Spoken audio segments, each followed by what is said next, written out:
I'm Ariana Grande. Hi, I'm Cynthia Erivo. And you're listening to the Broadway Podcast Network. Visit bpn.fm to discover more.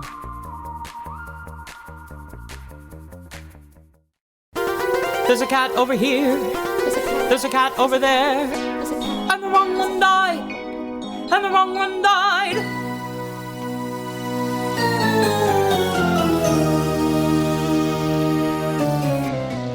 Welcome to The Wrong Cat Died, the podcast breakdown of the catastrophe. I'm your host, Mike Abrams, and today we have three amazing guests.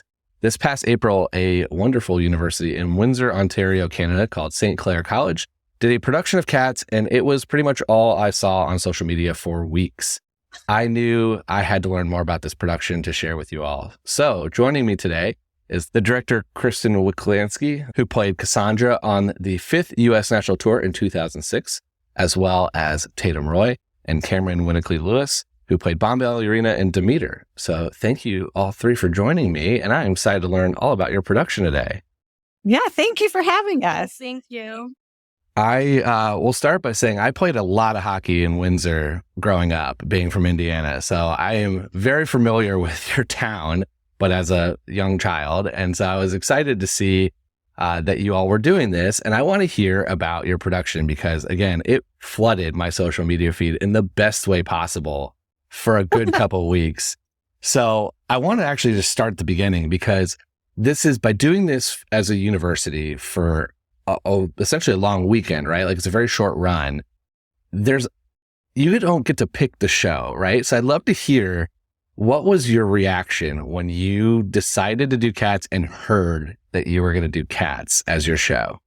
So I have a little bit of a say in it. So basically what I do is I take, I kind of look at the cast, I look at what we have and what we kind of want to highlight. And then I come up with 5 or 6 shows that I pitch to the president of the college and the chair of our program. And I kind of say, do you have an opinion here? And we were kind of between Cats and SpongeBob, and the theater company that comes in right after us into the theater, they announced before we did that they're doing SpongeBob, which kind of landed us on Cats. And I was excited about it because I love the show and I know it very, very well. But I didn't know how they were going to handle it. There were a few that I knew that have had a ton of dance training who were going to be super pumped. But I would say the majority of the students that come in here don't have a ton of dance training before they start the program. So to take on a show like Cats was a huge risk, but I was pretty confident we could pull it off with the group of students that we had. So I was nervous announcing it. I'll let them tell you how they felt about it when it came out. Yeah, I didn't have much experience with Cats. I knew Memory, and that was kind of about I always thought it was kind of weird, so I never loved it. And it was announced that it was a possibility that we could be doing it. So I started watching the movie like the 1998 and 88, and then I couldn't finish watching it because it made me so uncomfortable. But then it was actually announced that we were doing it. And I was like, okay, I have to do it. So I'm going to try and enjoy this. So I sat down and watched the whole thing again and kind of treated it like, how are they dancing? And was kind of studying the dancing more than anything. And then I was like, oh, this is actually kind of really cool. And then through the entire rehearsal process, I actually started to really enjoy it. So I always say I became a cat hater to a cat lover. But yeah, that was my experience. For me, cat hater, did not want to do the show. May have screamed into my pillow when it was announced. But because I didn't really see the appeal in it. I just thought a bunch of horny cats and warmers. That was the vibe I got from the show. But Christmas break rolled around and I finally sat down to watch it. And then I was like, oh, why is this kind of exciting? So, but I couldn't let anyone know about that first. So I had to kind of keep the excitement on the down low for a bit. And then, grew to love it. And it was such a fun experience. So yeah, So, over now. neither of you had seen it before. It's just kind of like one of those shows that you had kind of, I'll say, hated with, quotation marks, because you didn't know much about it. And it's just got this kind of weird vibe and ambiance around it. So is that it? Or was it more of a like, this is like, what was the hate? Is it just the weirdness and not knowing?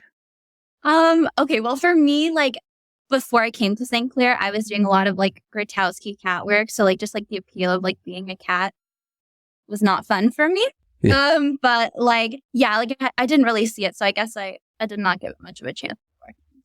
Yeah. And for me in musicals, I really appreciate realism and more veering on like, oh, I can really relate to this as a person. And also when I'm acting too, that, makes it easier to connect with. So for me, Cats is like, I don't know how I'm supposed to do this.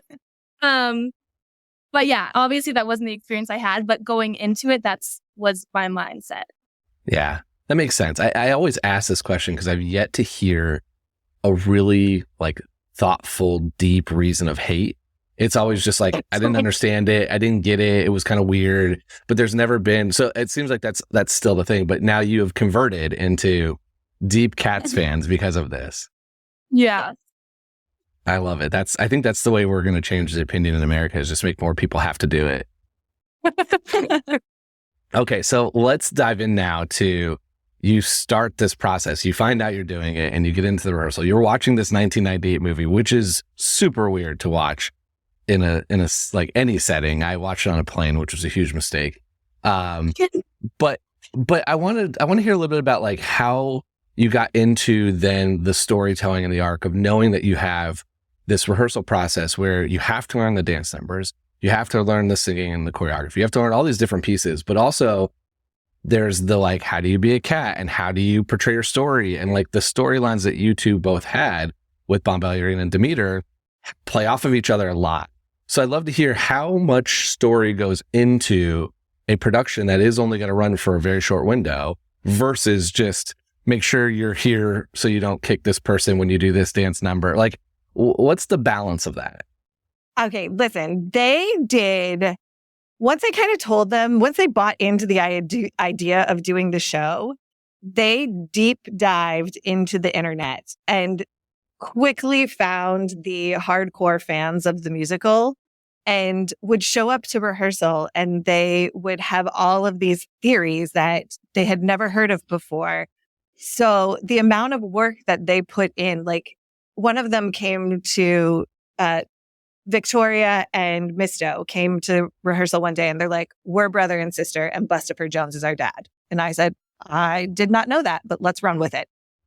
So I kind of just let them deep dive into the internet, find which theory and which story they kind of wanted to roll with as far as their individual characters. Like I know there's some people think that Bomb and Demeter are lovers, and some people think that Bomb and Demeter are best friends. And as a director, I'm going to let them run with whatever they want to run with, because it's going to help them connect a little bit more to their own character and to their own story. But the amount of time they spent on Cats fandom was incredible. It's a deep dive that you can go into on the internet. That's how I ended up here, in the exact same thing. I knew nothing and I went down the internet rabbit hole, and here we are 160, 70 episodes later, which was not the plan. So, okay. So I've never heard Victoria Mustafli's brother sister with Bust for Dad. So this is fun. What did you all find? Like, what was your story that you drafted up for Bon Ballerina and Demeter? Well, for us, Bomb and Demeter, we kind of figured this out when we watched the film, and we were like, they're for sure lovers. Just like how they look at each other, how they interact with each other. So that we kind of knew that going into it. That was kind of set.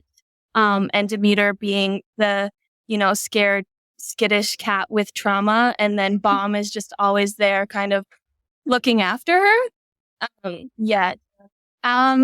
I know like we did a lot of like hanging out and like kind of like debriefing like what we thought like the relationship would be, because I know like like you had like Syllabub was your daughter too, right? Yeah, Like Syllabub, my wait, daughter. It was McCavity that was the dad, and then Mungus took in the fatherly position. Yeah. Yeah. So that was my storyline. And like for me, like I kind of had it as like Demeter and her were lovers, but like not in like the sense like I cared more, I think, than you did about the relationship. Like you were just too busy with your trauma to like, focus on me. Yeah. Okay. I don't even know where to start. It's so fun because I have asked on social media, I made a meme making a Bomb and Demeter lovers joke, and I got a lot of responses like right away being like, they're sisters, that's gross, and like, just all kinds of stuff. So I threw it out on social media and made a poll, and I got a 50-50 split of like, are they friends or sisters or something else? And it was crazy to me because I still don't know. I don't think they're sisters. It seems like that feels like the answer, but there's a group that is adamant that they are. The lovers versus friends one is very interesting. I mean, part of it is cats are cats, so they're a little all doing whatever they are doing. But I remember, I think, Tatum, was it you that replied to one of the memes I made that even made a comment about that? And I was like, this version of McCavity, it might be interesting if you all are taking that direction. And it was. Yeah. So I want to ask a little bit too about, it sounds like how much of the story then did you give if you kind of let a lot of the relationship piece be up to them and the internet fan theories? There still has to be some, like, this is for sure, this is the through line, this is what we know. But how much of that do you get into? Well, for each character kind of has their own little journey. So I like kind of having two different perspectives on this. I like having, when I was working on it, when I was in the show, I have the perspective from all of the other cats, right? Like I played Cassandra, so I know what my relationship was with all of these other people. So I kind of dove in with the majority of the cast as far as like, okay, this is your relationship here. We didn't have a Play-Doh because we had 20 in our cast. So we had to make some adjustments as far as like the classic storyline. We didn't have a Play-Doh, so I used Mungus to kind of build the relationship with Victoria, just because that's who I needed to use. And I kind of played this whole Mungus Victoria, Grisabella, McCavity parallel line.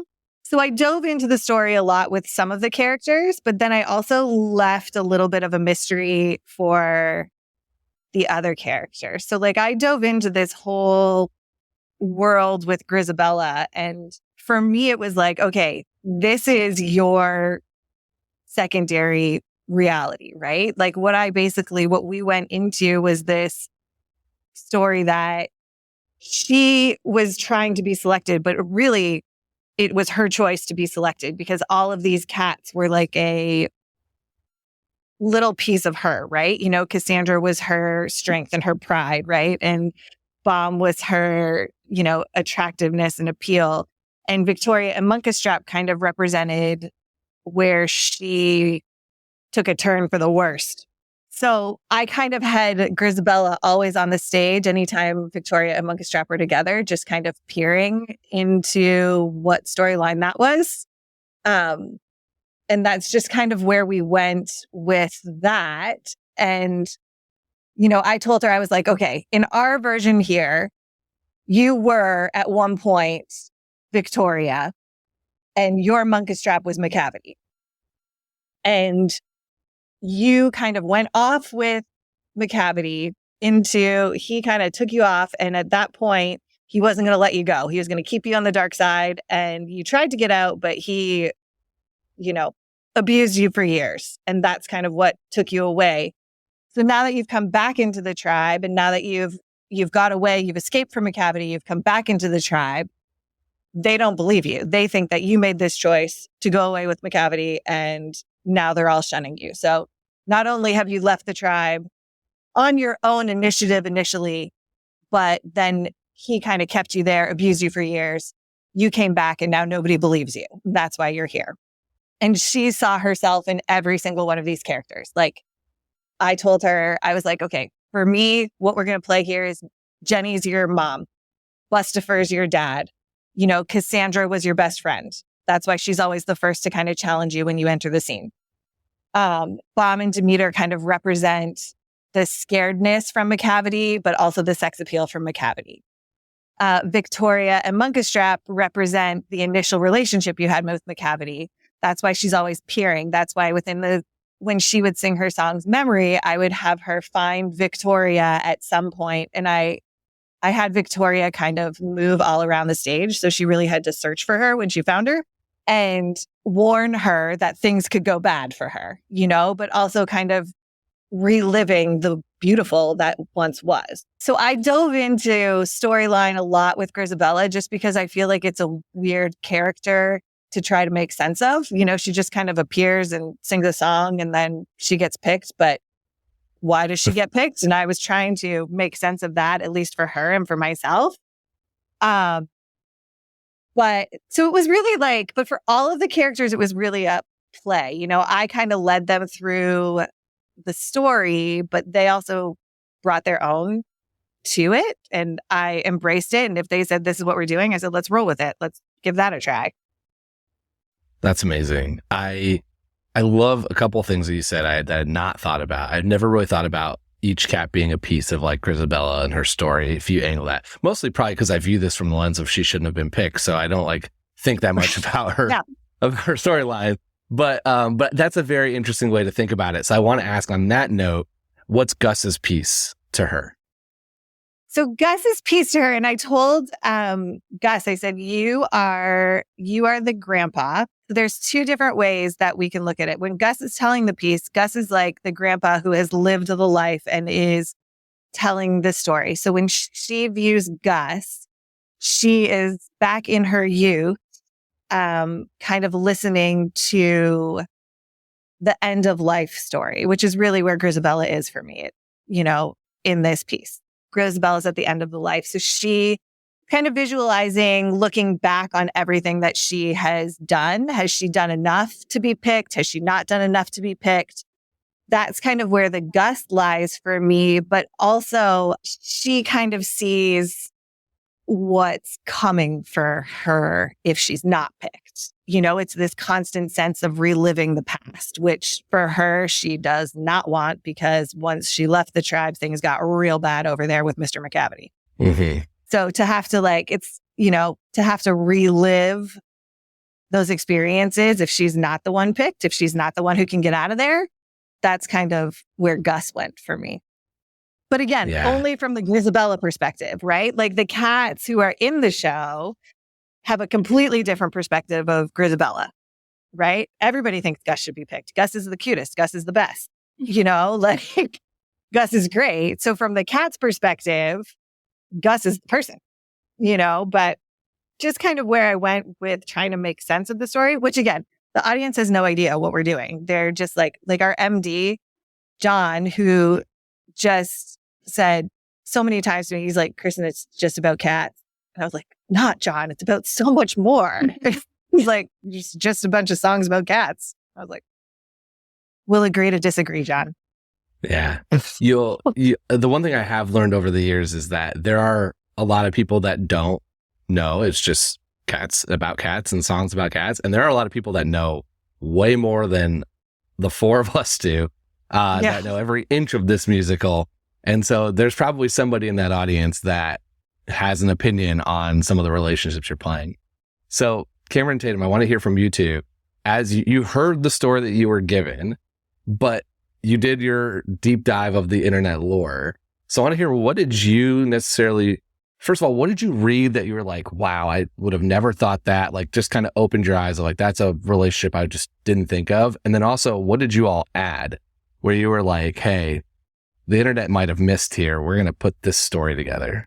We had come up with the whole Syllabub being my, daughter from Macavity, that whole storyline, because Brooklyn, who played Syllabub, had come to me and was like, I read this on Wiki Fandom. And I was like, oh, that's kind of fun. So everything for me kind of built off of that.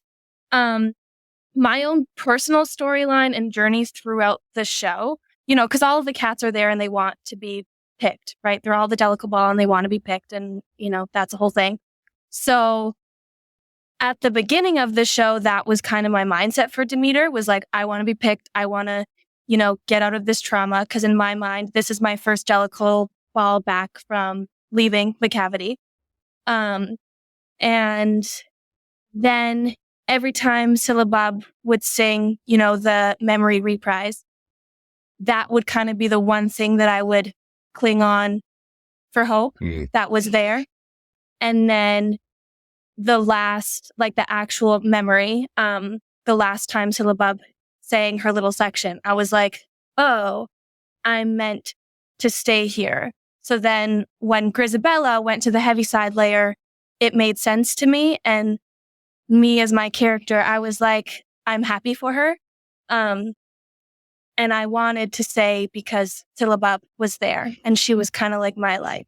So I don't know. That's kind of something that I personally rolled with. I love it. To me, anything that's new, because I don't think there's a right or wrong on this. Like, there's some people that will say that we'll hear this and we'll be like, well, there's no way. But there's not written story. It's a lot of it's lore. And so I love anytime you're putting it together, because it allows you to make those moments on stage more authentic and more real, which I think has to happen since it's supposed to be a family. So I think it's cool to hear these different relationships that maybe hadn't been spoken before, maybe has only been done in certain things. So it's cool. Maybe I also hope that maybe you're influencing the next cast that does this, of like, all right, we're going to make Syllabub's Demeter's daughter and McCavity's the dad, and we're going to run with that now.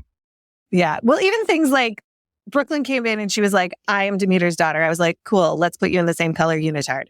So, we just kind of rolled with what the relationships they built. So, and then we costumed them accordingly. Yeah. Tatum, what about you? Well, for me, I did a lot of deep diving, but I couldn't find a lot for Bomb. I know she didn't really have much of a family tree, at least from what I saw. So I kind of interpreted it for her that she was just kind of this cool fun aunt type energy, especially with Syllabub. I think while Demeter was off with her little trauma moments, I would probably take care of Syllabub. And I also tried to just kind of see more for me just who I was on stage with a lot and kind of who I interacted with. And I also had some moments with Rum Tum and Monkastrap. So it was kind of just seeing I didn't think that she had a very strong relationship aside from Demeter, but everyone else, it was just more of here for a good time, not a long time, and just kind of having fun with things. And I think that is also why for me, with wanting her to be the Jellicle choice, was that I think that she was just tired of being everyone's second choice, and she just wanted to be someone's first choice for once, because Rum Tum and Mistopheles and Demeter's still dealing with McCavity, and she didn't really have anyone that picked her. So that was kind of the vibe I had going in with how I wanted to portray her. I love it. Well, we can make the case at the end here for why she should be the choice. I want to hear, Chris, I wanted to go back a little bit just because before we get to TikTok, and we're going to talk about TikTok and social media here in a second, but I want to hear a little bit about your experience on the 5th tour, getting to do Cassandra throughout the United States, kind of going on tour, and just the difference of being able to take that experience of doing it as a performer to bring to then directing it at a university. So tell me a little bit about what your experience was like on tour as Cassandra. I really relate with Cassandra because I pretty much am Cassandra in real life, especially on tour. I wasn't really one to go hang out at the hotel bar after we got home. I just kind of did my own thing. I, passed people in the hallway. Hey, how you doing? And that's just kind of how I am. I'm a pretty big introvert. I would think within life, just I enjoy my alone time, much like Cassandra does. So it really transferred. I loved playing her so much that when I had the opportunity to go back and direct the show, that she's so much in my body that I would just kind of take over while I was teaching choreography and stuff like that. And I am not the same age I was back then. And I may have broke a few muscles because I just, you can't not go for it, but your body also doesn't move the same way it used to. So my audition story is kind of wild for Cats. Everybody always told me my whole life, they're like, you are great for the show. You should do the show. And I was like, I don't really know. Like, cool. Maybe if it happens, it happens. And I had an audition the day before and I pushed too hard and I just wasn't in the zone and I couldn't pick up the choreography. And I was so mad that I really wanted it. And I was so mad when I got cut. So I kind of showed up to the Cats audition the next day, like a little jaded and pissed off and angry, which kind of led into the whole Cassandra vibe. Super great. So I just went to town on that audition and let all my frustrations from the day before out. And they called me like the next day and they're like, so you're Cassandra. And I said, that checks out. Absolutely it does. Yeah. Based on, my experience, I said to them when we picked Cats, I said, it is a weird show to watch, but it is the most fun show I have ever done in my entire career, just because of the so many different ways you can take it, right? And so many different things happen on stage, and this weird thing happens to the entire cast where you kind of actually really turn into the cats that you're playing. It's wild to watch. And again, like my cat was kind of aloof and jaded and confused by everybody's behavior.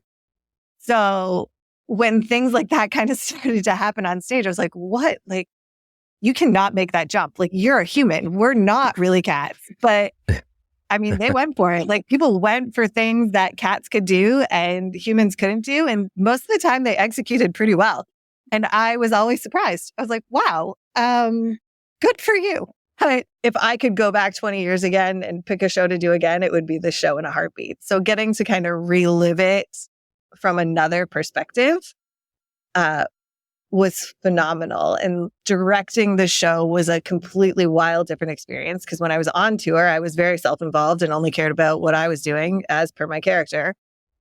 And I got to deep dive into like the other characters that were in the show. And I kind of got to see like, okay, like, wow, there are other cats on the stage besides me.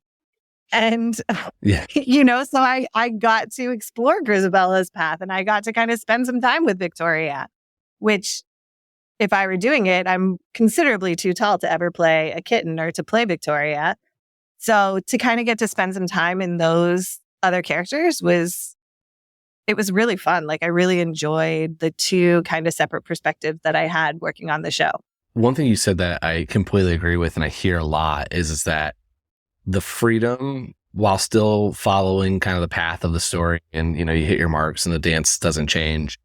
But there's a lot of like every night can be different. And so when you're on a tour where you're sometimes 3 cities in 1 week and it can feel like a grind, it does give a little bit of that ability that I don't know if you get in every other show where it's like you have to hit this mark exactly at this time and it's exactly this. And, there's a character. And also since they're cats, you can have a little bit more of interpretation. I also did, you mentioned that you dove into some of your experience during this rehearsal process. And I will say some of those videos, made the internet. I don't know if you're aware of that. God, I am aware of that. We're going to take a quick break and then we'll be back for more of The Wrong Cat Died.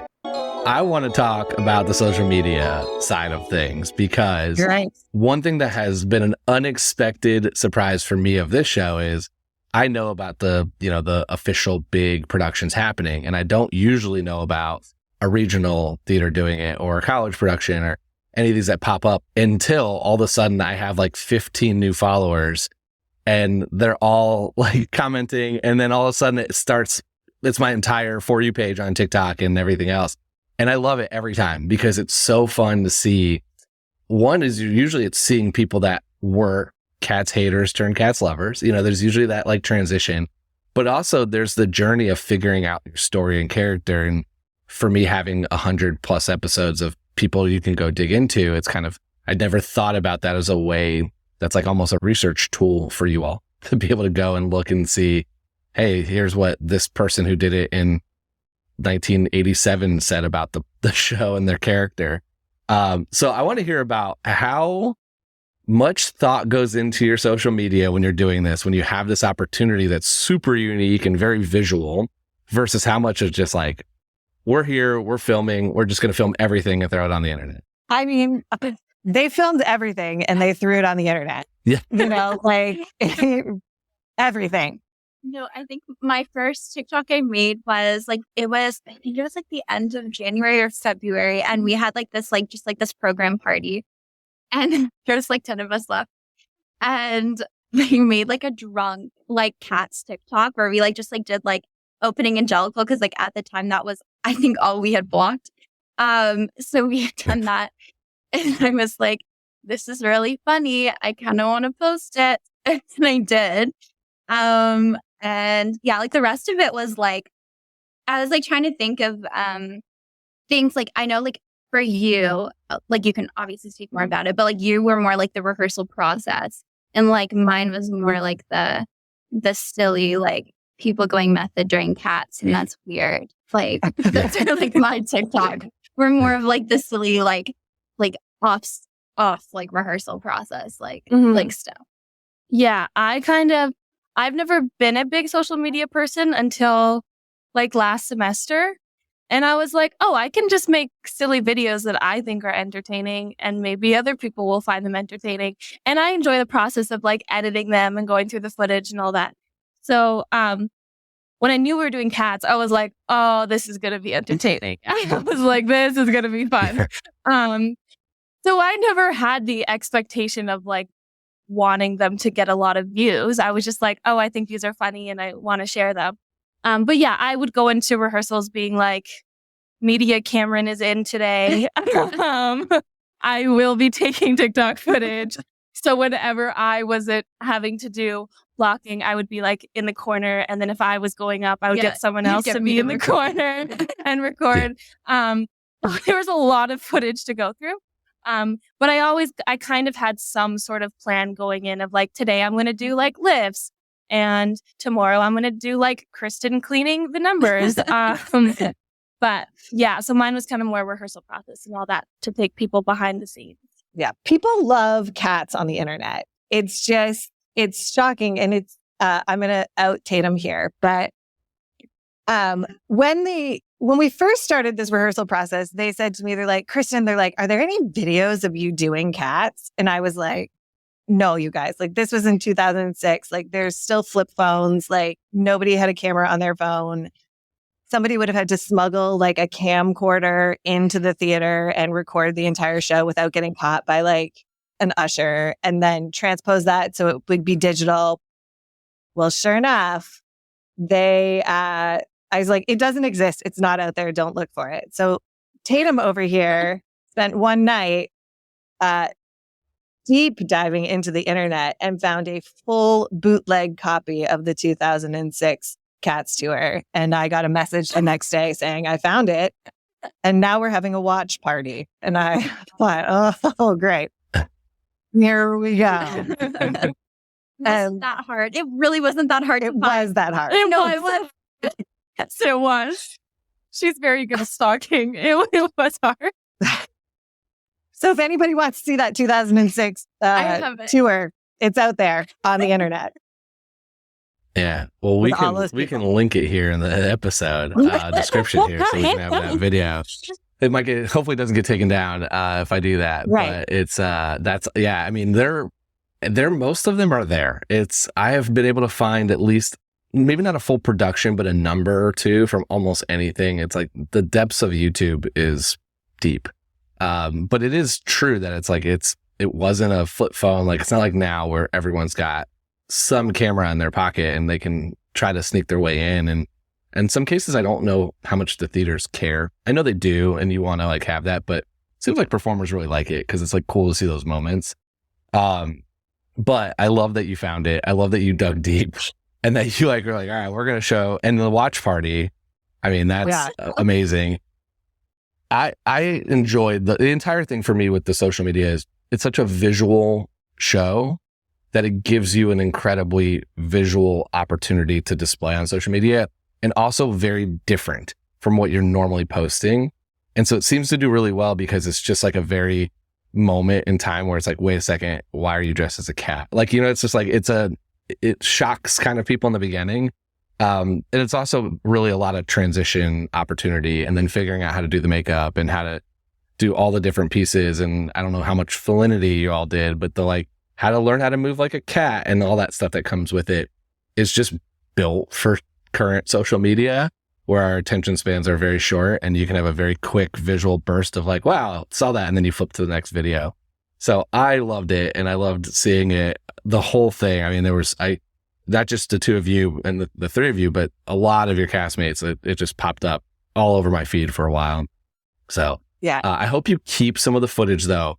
My advice is to like 6 months, a year from now, just like throw something back up as like a reminder, and it will do well. I promise, because it's like a little flashback to when, again, it's a stark difference. Let's do some rapid fire. A couple quick questions. I'll hear from all of you.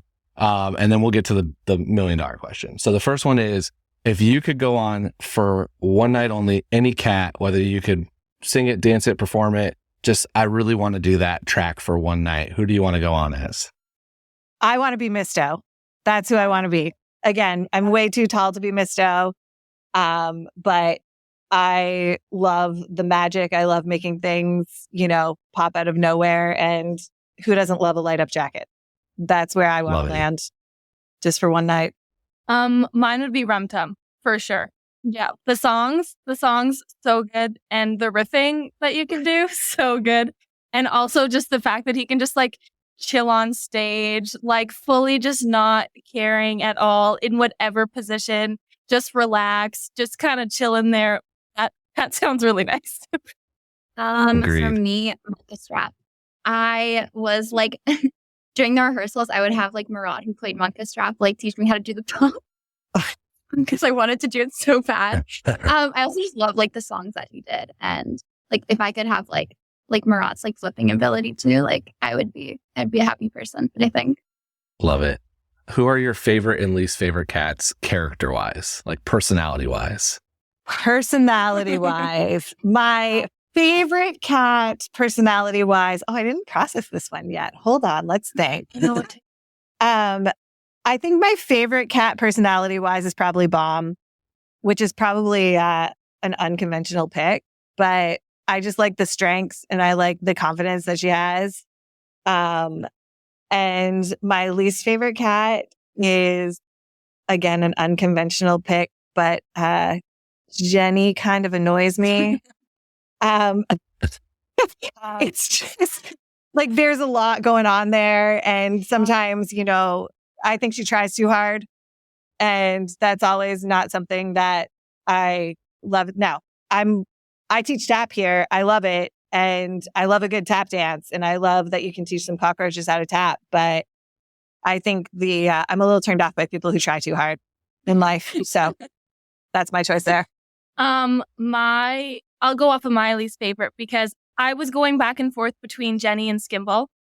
They kind of give like similar vibes to me. They're just, I find them somewhat annoying. Oh, those are my least favorite. My favorite is definitely Old Dude, for sure. I love Old Deuteronomy. I think he's iconic. Okay, my least favorite, like I hate Bustifer. Like he just shows up and then leaves. I don't care. Like, I think I just kind of let that like really show in the number 2.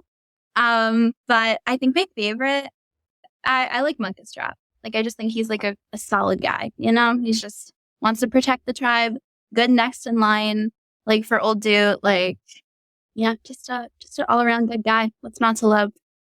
I love it. Well, if you ever go on a Royal Caribbean cruise, they cut Bustifer, so you don't even have to deal with them in that production. Favorite song in the show? Okay, favorite song to do was always McCavity. Like that was my favorite. Every time that song came on, I loved it. I let it rip every night. That was my favorite song to do. But what I caught myself singing in the shower still to this day is always Skimbleshanks. It's just catchy, right? Like when they start running for those train pieces and it's catchy. You can't get it out of your head. I love it. That's so funny. I hate that song. I would say that my favorite, like I also love McCavity and I love that style and singing that style. But oddly, Addressing of Cats became my favorite song, which is super weird for everyone. I don't know why, just the harmonies and I think the stillness of it too, after like all the chaos. I just think it's a good way to end it. So I always really loved Addressing. For me, I love McCavity. Like even like just doing it with Camryn, like I just loved like the dynamic we had, and like I honestly couldn't like have asked for like a better person to like do it with. It's just such a good song. Like it really put me out of like my comfort zone too. So like I think that will also like hold like a really special place in my heart for it. Aside from that one, I like Rum Tum. I just think that's a good one. My mom sang that all the time. Like when I was doing it, like she'd be like, "Oh, let's put it on. Like let's watch it." I'm like, "No, like enough. You can't." But yeah, no, I love Rum Tum. That was a good one. I love them. All great answers. I do think McCavity is probably the one I skew to the most. So it was fun to hear when I heard that it was going to be Bomb and Demeter joining us today. I love to ask a fun one. So my fun question for you all is, since you all are in Ontario, which cat do you think is the most Canadian? Ooh, who's the nicest? The most Canadian. That's a tricky question. Okay, none of them like to play hockey. There's no cats that play hockey. For some reason, I'm leaning towards, I don't know why I'm leaning towards Skimble. Okay, Skimble was my first choice. So we all picked Skimble. Yeah. It could be a real too. Yeah, that's you know? the train. Like, it's the train. It's the energy. Yeah, I don't know. just always serving, you know? Skimble is what came to mind first. We do have a solid train system here in Canada too. Yeah. Yeah. Yeah, it's more on time than Amtrak. So Okay. I spent a lot of time thinking about this and I could not come on a consensus myself. I went the same route because I play hockey still. And so I recently posted how I would make my lineup for a hockey team with cats, but there's none that were like, oh, they're ready. It's probably like Tumble Brutus, is probably the one playing hockey. But I do like Skimble. That is a very good, solid answer. Part of me thought maybe Bustifer, just in a little ways of like kind of in his own world and doesn't seem to like anger anybody or maybe it's like he's there. So that was kind of where I'm like, I could see that, but I didn't have that a would clear be my answer second either. choice. Bustifer would have been my second choice. Because again, he just kind of shows up. People take him or leave him. He doesn't cause any disruptions. He just moves on with his life. He's too fancy though. He's too Bob. Yeah.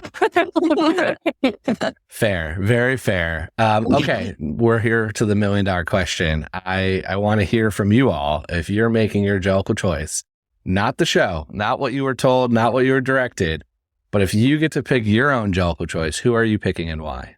So I am picking, when I first did the show, 100% I'm picking Cassandra because nobody really wants her there anyway. She doesn't feel like she needs to put on a show. She is who she is. She's like, take it or leave it. This is what I got for you. Nobody would be hurt if she pieced off to the Heaviside layer. Nobody would really miss her. Nobody would really see what's going on. So I think probably time to get rid of her from a perspective. But directing the show, I know you're not going to like it, but after I kind of dove in with my wild story with Grizz, I do think I can defend Grizz as the Jellicle choice pretty good with just the way that we kind of went with her character in the show. So I can defend Grizz, but what am I putting your mark down as? Am I putting you down for Cassandra or for Grizabella? Let's go old school. Let's put me down as Cassandra because I feel like that's really the true essence of my being, and like I really only dove into this Grizz story just to kind of make it make sense.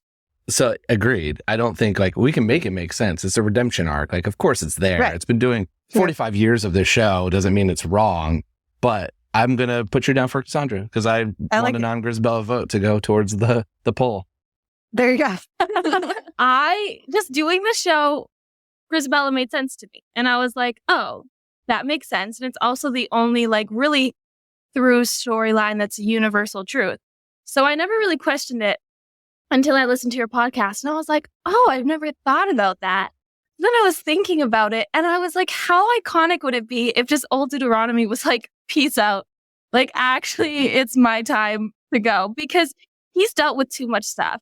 He's dealt with too many people. Munkustrap is already there, second in line to be old dude. It works out.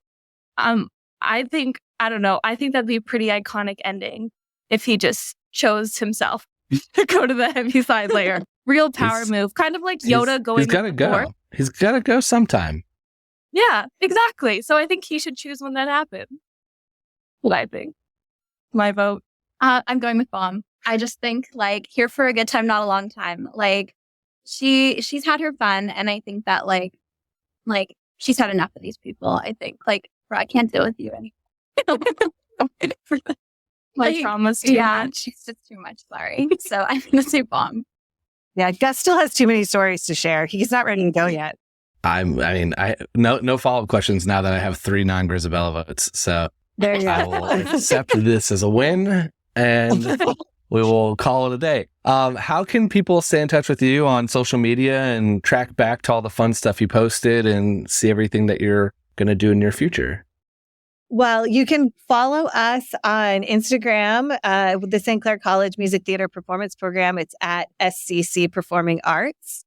And then these two will be posting more Cats TikTok, I'm sure. Yeah, I've got a few in the draft still. Yeah, I do too. I'm on Instagram and TikTok. Just my name, Camryn Winnicky-Lewis. That's my handle.